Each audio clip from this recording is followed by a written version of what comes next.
Bharatiya Janata party Thane शहर व सन्मान फाउंडेशन आयोजित सुधागड तालुकास्तरीय आमदार सन्मान चषक भव्य कबड्डी स्पर्धा प्रजासत्ताक दिनी ठाण्यामध्ये कॉम्रेड गोदूताई परुळेकर मैदानामध्ये उत्साहात पार पडली।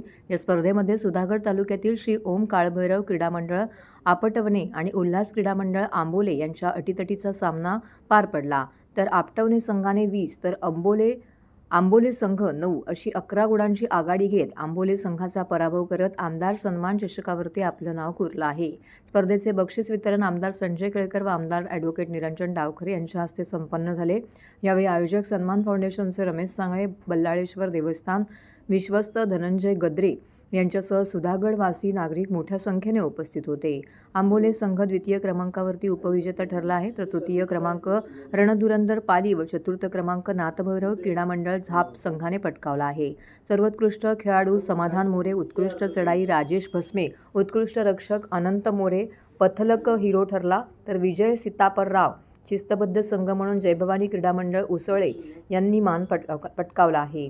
भारतीय प्रजासत्ताक दिनी ठाण्यातील गोदूताई परुळेकर मैदानामध्ये भाजप आणि सन्मान फाउंडेशन आयोजित आमदार सन्मान चषक भव्य कबड्डी स्पर्धेचं आयोजन करण्यात आलं होतं। या स्पर्धेचं हे 4थे वर्ष होतं। तर या स्पर्धेचं उद्घाटन जनसेवक आमदार संजय केळकर, दैनिक जनादेशचे संपादक कैलाश मागती, उद्योजक गणेश दंत यांच्या हस्ते श्री बल्लाळेश्वरच्या प्रतिमेस पुष्पहार आणि भारतीय स्वातंत्र्य दिवसाच्या प्रतिमेचं पूजन व छत्रपती शिवाजी महाराजांच्या अर्धपुतळ्यास पुष्पहार व अभिवादन करून क्रीडांगणावरती श्रीफळ वाढवून करण्यात आलेला आहे। क्रीडांगणावरती अखेरीस आपटवणे संघाने प्रथम पारितोषिकाचं मान पटकावला आहे, तर तृतीय क्रमांक रणधुरंदर पाली आणि चतुर्थ क्रमांक नाथभैरव क्रीडा मंडळाने या ठिकाणी पटकावलेला पाहायला मिळालेला आहे। ही आमदार चषक कबड्डी स्पर्धा या आयोजनाचं सर्वात मोठं यश जर कुठलं असेल तर हजारो प्रेक्षक या ठिकाणी दिवसभर कबड्डीचे सामने बघतायत। हा मातीतला खेळ आहे आणि सुधागड पाली म्हणजे कबड्डीची पंढरी आहे, त्याच्यामुळे इतके संघ इतक्या ईर्षेने जोशात उत्साहात खेळतायत आणि त्याच्यामुळे या मातीतल्या खेळाला एक फार मोठं वैभव प्राप्त झाल्यासारखं वाटतं। हे 4थं वर्ष आहे।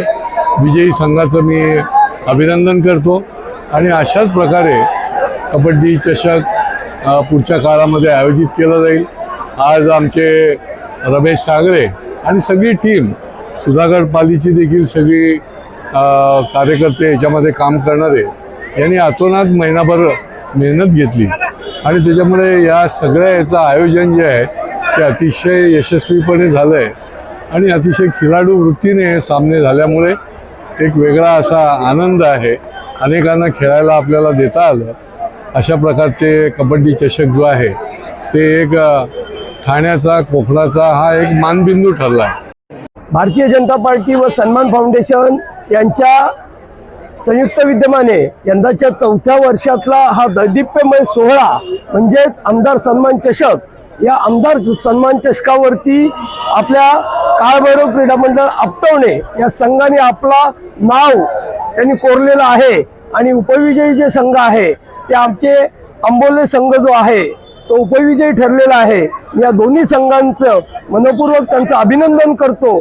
आत्ताच डावखरे साहेब आणि सन्माननीय आमदार केळकर साहेब यांच्या हस्ते त्यांना बक्षीस प्रदान करण्यात आलेलं आहे आणि हा दैदिप्यमय सोहळा जो काही झालेला आहे त्या सोहळ्याचं सर्व श्रेय जे आहे हे मी माझे सर्व कमिटी मेंबर, आमदार चषकाचे कोर कमिटी मेंबर आणि सर्व सदस्य यांना देतो। तसेच या आमच्या सुधागड, रायगड आणि या ठाणे शहरातील नागरिक इथे उत्स्फूर्तपणे जो आज आता रात्रीचे 10 वाजले तरी सुद्धा मैदान खच्च भरलेलं आहे आणि ह्यांना मी या पूर्ण कबड्डीचं श्रेय जे आहे हे मी त्यांना देतोय आणि पूर्ण या संघाने जे काही आम्हाला सहकार्य केलं, कोणत्याही पद्धतीने भांडण तंटा न करता, प्रत्यारोप न करता त्यांनी खेळीमेळीच्या वातावरणामध्ये हा मातीचा रांगडा खेळ जो आहे हा चांगल्या पद्धतीने खेळले आणि सर्वांना बक्षिसं मिळालेली आहेत आणि या खेळामध्ये खरंच एखादं माईक ज्यांच्या हातामध्ये असतो ते अलंकार मनवी आणि केतनजी मस्के यांनी सुंदररित्या असं सूत्रसंचालन केलं। त्याचबरोबर ठाणे जिल्हा कबड्डी असोसिएशनचे सर्व पंच, सुधागड तालुका स्पोर्ट्स असोसिएशनचे सर्व पदाधिकारी यांना सर्व धन्यवाद देतो आणि माझ्या तमाम सुधागडवासियांना मी पुन्हा इथे धन्यवाद देतो। त्यांचं प्रेम माझ्यावरती जे काही आहे हे असंच यापुढे राहील आणि त्यांच्या प्रेमाला कुठलाच मी तडा जाऊ देणार नाही हा शब्द आज या आमदार सन्मान चषकाच्या 4थ्या वर्षाच्या सांगता कार्यक्रमाच्या वेळेला मी देत आहे.